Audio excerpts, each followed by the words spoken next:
이정민의 투자의 오해와 진실, 매주 금요일 한 주간의 이슈들 점검하면서 다음 주 전략들을 세우는데요. 이번 주는 요동을 치고 있는 시장입니다. 이스토리 이정민 본부장님 오셨습니다. 어서 오십시오. 네, 안녕하세요. 예, 최근에 한 일주일 사이 우리가 지난 금요일 날 사실은 SBB 사태가 이제 안개 속에 있을 때 뭐예요? 네. 얘기를 한번 했었잖아요. 근데 시스템 리스크는 아니라고 얘기하셨고, 그렇지만 그 안에서 변동성이 많은데요. 주제 보여주십시오. 예, 첫 번째는 이제 그와 관련해서 통화 정책인데요. 미국의 실리콘밸리 사태 속에서 물가 상승세도 둔화됐다. 예, 금리를 시장의 뷰들은 5.25까지 올렸다. 오히려 한 6월부터는 금리를 인하해야 된다. 인하할 것이다. 이런 주장이 힘을 싣고 있는데 본부장님 생각은요? 지금 여러 가지 의견들이 많이 나오고 있습니다. 네. 저는 기본적으로 근데 오해이다라고 말씀을 드리고 싶고요. 어느 부분이요? 네. 6월부터 금리 인하를 단행할 것이다라는 의견에 대해서 증권사 대형 월가의 대형 IB들도 의견이 다 제각각이고요. 당장 코앞에 있는 3월 FOMC 회의에서의 의견들도 다릅니다. 네. 예컨대 골드만삭스 같은 경우에는 금리 동결을 이야기하고 있고요. 1경원을 굴리고 있는 블랙록 같은 경우에는 0.25를 올릴 것이다. 네. 그리고 노무라질 거는 네, 백스텝, 그러니까 마이너스 금리 인하를 할 것이다. 이렇게 의견들이 다양합니다. 파월과 연준도 그동안의 의견은 항상 이런 식이었죠. 데이터, 지켜보는 데이터가 가는 방향에 따라 맞춰 나갈 것이다. 데이터를 맞춰 나가는 과정 속에서 SBB 사태가 벌어졌고 크레딧 스위스 사태가 또 발생이 됐습니다. 아마 FOMC 때 급격한 빅스텝은 힘들고 0.25 정도로 진행이 될 텐데, 이 다음 3월 FOMC 회의 이후에 시장에 나타나는 증거들, 그리고 금융시장의 연쇄 부도 사태가 없는 부분들을 확인해 가면서 결정을 할 것이지, 만약에 좀 이율배반적인 것이죠. 시스템 붕괴는 아니다 라고 했기 때문에 금리 인상 기조를 그대로 가는 것이 맞고요. 그 말이 맞다라면, 시스템 붕괴를 임의해도 그걸 숨기고 있다라면 금리 인하를 단행할 거죠. 그래서 만약에 저는 금리 인하를 단행했을 시에 시장에 미치는 어떤 신뢰도는 급격하게 추락하면서, 그렇죠. 오히려 호재가 아니다. 네, 호재가 아닐 것으로 저는 판단합니다. 네. 네. 금리 인하 이제 안 한다는 게 아니라 어쨌든 6월부터 한다는 얘기는 좀 섣부른 거고, 그죠? 네, 올라가는 속도는 좀 더디면서 정책을 보면서 새로운 판단을 하게 될 것이다. 맞습니다. 다음 주 FOMC는 어쨌든 25 가능성이 우세하다. 네. 이 정도 보고요. 그러면 말씀드린 것처럼 지난 금요일에 이제 뉴스가 딱 터졌을 때 우리가 사실 안 잡힐 때 얘기인데, 그때 비하면 잡히는 듯 또 하나가 터지고 또 맞고 또 터지고 이런 과정이 지금 반복되고 있잖아요. 네네. 지금 일어나고 있는 금융불안들의 여파는 어떻게 보세요? 이거는 저도 이제 박사님도 물론 잘 아시겠지만 저는 긍정적인 상황 하나와 혹시나 모를 위기에 대해서 대응해야 하는 상황을 머릿속에 꽉 채워놓고 있습니다. 네. 그러니까 리만 사태랑은 분명히 다른 건 맞습니다. 그리고 미국 정부나 또 유럽의 정부들도 즉각적으로 대응을 하면서 일파만파되는 상황들을 바로바로 막아줬다라는 것은, 한편으로는 우리가 시장의 탐욕과 광기, 그러니까 과거에 정부 개입으로 유동성이 공급됐을 때 시장은 탄력 있게 치고 나가는 흐름들이 많이 나왔죠. 단발적으로. 그러나 유동성으로 인한 단발적 상승 랠리는 결국은 우리가 대가를 치러야 되는, 그러니까 올해는 아니려도 내년에는 대가를 치러야 하는 부분이죠. 지금 이 리만 사태는 위기는 아니지만 충격이 온 것을 다시 정부가 개입을 해서 돈으로 막았다. 이 부분은 추후에 대가를 치를 겁니다. 증시 하락 조정이든 금융시장의 흔들림이든. 네. 여기서 이제 사건의 어떤 커다란 파고가 오기 전에 어찌 됐든 정상적인 시장이라면 이런 노이즈가 탈 이유가 없겠죠. 그러나 시스템 붕괴로 이어지지 않는다 하더라도 이런 노이즈가 생기고 있다는 측면만큼은 우리가 예의주시하면서 어떤 식으로 어떤 가면을 쓰고 우리 증시에 또 악재로 다가올지는 추적을 하면서 모니터링을 꾸준히 해야 된다. 하지만 저는 이 상황에서 시장이 빠진다라는 것이 아니라 정부 개입에 대한 광기 탐욕이 시장에 부흥시키면서 수급으로 시장을 땡겨 올리는 그런 단기적 랠리를 생각하고 있습니다. 실리콘밸리 은행발 진행형인 금융사태에 대한 시각들 전략까지 주신 걸로 가름하겠습니다. 제가 좀 정리를 하게 되면 뭐 사실은 시스템 리스크라고 보기는 어렵다. 네. 그러나 그렇다고 해서 힘을 확 실기에도 사실은 변동성, 불안감이 남아있다. 그죠? 네. 제한된 에너지로 사실 가는 섹터는 갈 수 있는 가능성도 있지만 네. 리스크 관리도 한편으로 생각해야 된다. 네. 네. 이 정도 일단 정리하고요. 또 봐야 될 게 많으니까 두 번째 주제로 바로 넘어갈게요. 근데 사실 2차 전지는 오늘 많이 흔들리고요. 이제 다음 주자가 뭘까인가를 시장에서는 보는데 반도체 쪽에서 이제 대규모 정부 정책이 나오고 기업들이 화답을 하면서 반도체 보릿고개인데 300조 원의 투자를 하겠다. 대규모 클러스터를 용인 쪽이죠. 뭐 네. 하겠다. 이게 그래서 오늘 이제 보면 반도체주 소부장도 강하게 오릅니다. 반도체주에 상당한 힘을 실는 구조적인 구원투수가 될 수 있을까요, 이 뉴스는요? 네, 저는 진실이라고 네.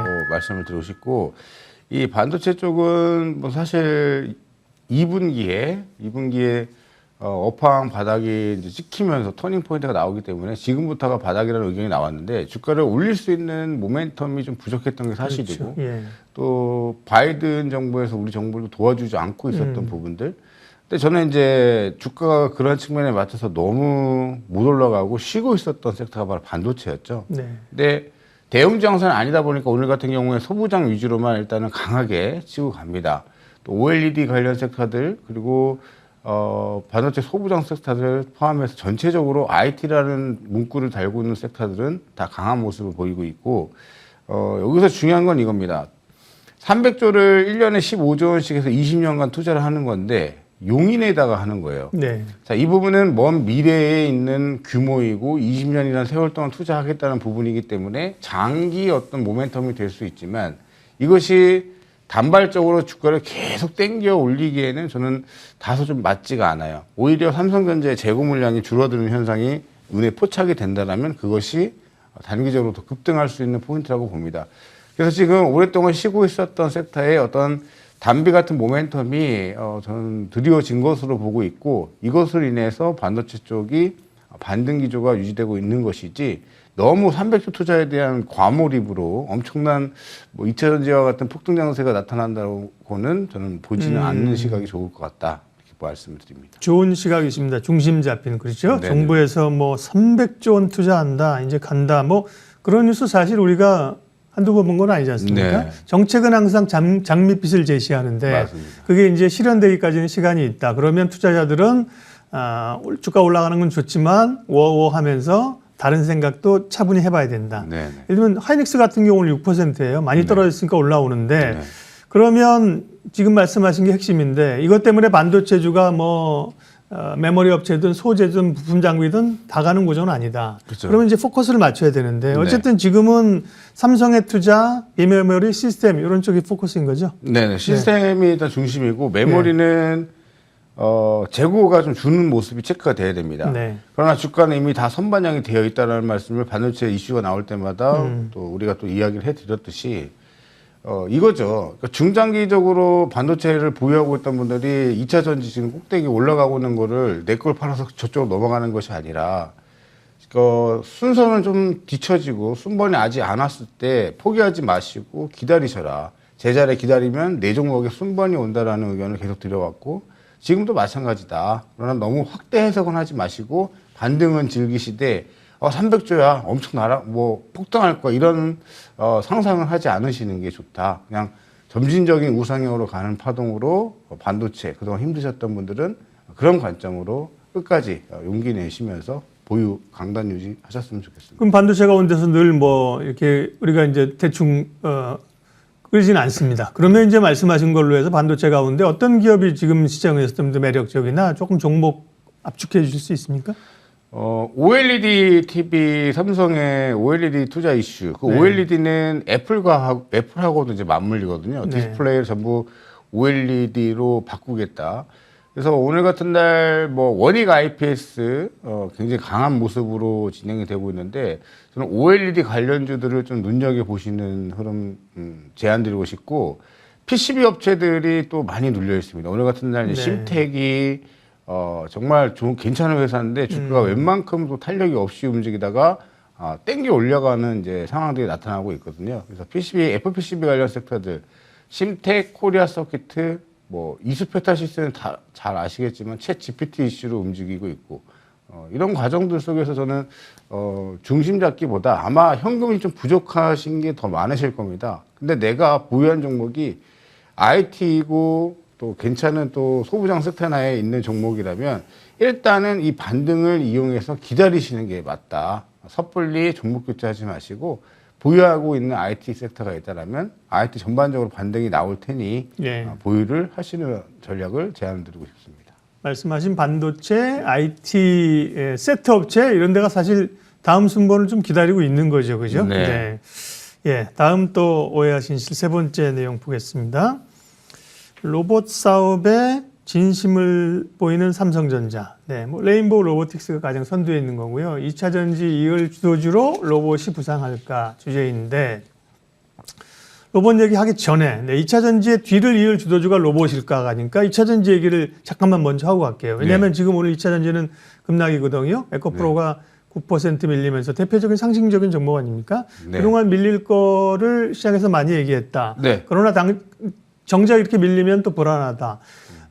지금 어쨌든 간에 이익을 내신 분들은 차익을 실현해야 되지만 오늘 조정을 2차 전지를 들어갈 자리라고 보기는 좀 어렵죠?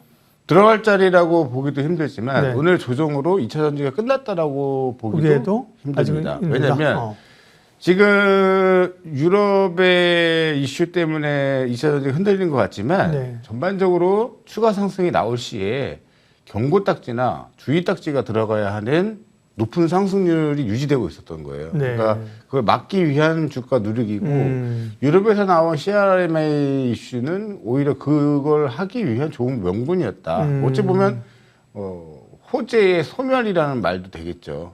호재가 그동안에 있었고 그게 발표가 됐으니까 호재가 소멸되는. 새로운 뉴스죠, 그죠? 뉴스에 단기적으로 좀 파는. 막 에코프로도 오늘 한 번 더 올라갔으면 경고가 들어갔을 거고 아마 장중에 플러스였다가도 그것이 유지됐으면은 경고로 마무리되기 때문에 주가를 다시 눌렀을 겁니다. 그래서 21선이 딱 하고 올라가고 있고 5일선 올라가고 있는데 저는 일단 5일선 대응을 제안드리고 싶고요. 일단 5일선 깨지면 절반이라도 매도. 딱 차분히 기다리시면 또 쉬었다가 다시 움직일 수 있다는 말씀을 드리고 싶습니다. 2차 전지는 꺼진 불이 아니다. 계속 봐야 된다. 좋습니다. 그중에서도 이제 소재를 대체할 수 있는 소재 쪽은 너무 많이 올랐기 때문에 숨고르기가 좀 길어질 수 있다라고 한다면 장비다. 그다음에 뭐 장비라든가 아직 못 가도 근데 장비주들도 또 많이 갔어요. 맞아요. 신규로 좀 올라올 수 있는 섹터 업종 내에서 신규로 올라올 수 있는 섹터들을 발굴을 하려고 노력하고 있습니다. 2차 전지에 대한 관심을 계속 가져야 된다. 지금 세 번째 주제는 로봇인데 2차 전지 얘기하고 있습니다. 왜냐? 많은 분들이 궁금해하거든요. 2차 전지. 이제 로봇 얘기를 주제로 돌아가서 하면 로봇은 그러니까 삼성전자가 레인보우 로보틱스에 더 깊숙이 들어가는 상황이고 대기업들이 다 기업체를 로봇 기업을 인수하려고 한다. 정말 산업이 조금 다시 개화하는 그런 단계인가요? 저는 저번에도 이거 단순 테마가 아니고 전 세계 메가 트렌드라고 이제 말씀을 드렸고요. 말씀하셨죠. 근데 이거는 지금 로봇주가 좋은가는 진실인데 2차 전지를 이으는 게 로봇이냐는 또 다른 또 생각을 해봐야 될 것 같아요. 로봇이 괜찮냐? 맞습니다라고 대답드리지만 2차 전지를 이길 만큼 그런 성장성이나 능력이나 캐파가 있느냐? 그거는 좀 섣불리 대답하기 힘들다. 지금 에코프로는 숫자가 되니까 올라갔지만 아직 숫자가는 없어요. 레인보우 로보틱스는 단순히 삼성전자가 인수한다더라, 기술력이 좋다더라로 지금까지 온 겁니다. 그리고 추가 지분 매입 이슈가 나오면서 어제 상한가, 오늘 추가 상승이 나오는 거죠. 너무 가파르게 올라가고 있고 대신에 레인보우 로보틱스가 제일 좋은 종목이었지만 이제 가버린 거죠. 그럼 레인보우 로보틱스를 중심에 두고서 이걸 매매를 하는 거는 전 힘들다. 갖고 있는 분들의 어떤 몫인 거다. 그러면 주변에 유일 로보틱스, SPG, 또 T 로보틱스, 로보티즈 이런 기업들은 이제 천천히 우상향하고 있기 때문에 레인보우 로보틱스를 기준에 두고 이런 주변주들을 보시는 건 좋습니다. 여기서 SPG도 제가 계속 말씀을 드려왔는데 SPG 여전히 괜찮은 자리라고 말씀드리고 싶고 네. 로보티지가 오늘 숨고르기 21선까지 들어가다가 오늘 장대봉으로 다시 치고 올라가고 있는데 로보티지도 많이 오른 듯하지만 이제 상승하는 단계, 초입 단계다라고 인식하시는 게 좋을 것 같고 레인보우 로보틱스를 추격 매수하지 마시고 로보티지라든가 SPG 아직 시세 분출이 안 나왔던 혹은 눌림목이 들어갔었던 유진 로봇, 주변 로봇주들 보시는 게 좋을 것 같습니다. 네, 로봇에 관련된 얘기도 또 눈여겨봐야 될 탑픽 종목까지 다 얘기를 하신 겁니다. 그렇죠? 아, 그런데요? 아닌가요? 또 하실 얘기? 아니, 맞습니다. 네. 여기 주제 내용이 있었네요. 네, 네. 한마디 말씀 더 드리면 로봇과 이어지는 게 의료기기고 수술 로봇 잘 보셔야 되겠죠. 네. 큐렉소, 미래컴퍼니 이거 뭐 계속 꾸준히 말씀드리고 있는데 큐렉소, 미래컴퍼니 로봇과 연관되어 있는 섹터, 인공지능 계속 한 카테고리 안에 묶어서 하셔야 되고 일론 머스크가 다시 휴머노이드 로봇을 들고 나올 거고요. 유튜브 영상 찾아보시면 첫 공개 때와는 10배 이상의 업그레이드가 된 휴머노이드 로봇이 지금 영상을 타고 좀 많이 공개되고 있습니다. 지금 이 로봇 이슈는 계속해서 시장에 관심을 둬야 할 것 같습니다. 투자의 오해와 진실 그리고 전략 오늘 여기까지 하겠습니다. 이스토리 이정민 본부장님 함께했습니다. 고맙습니다. 네.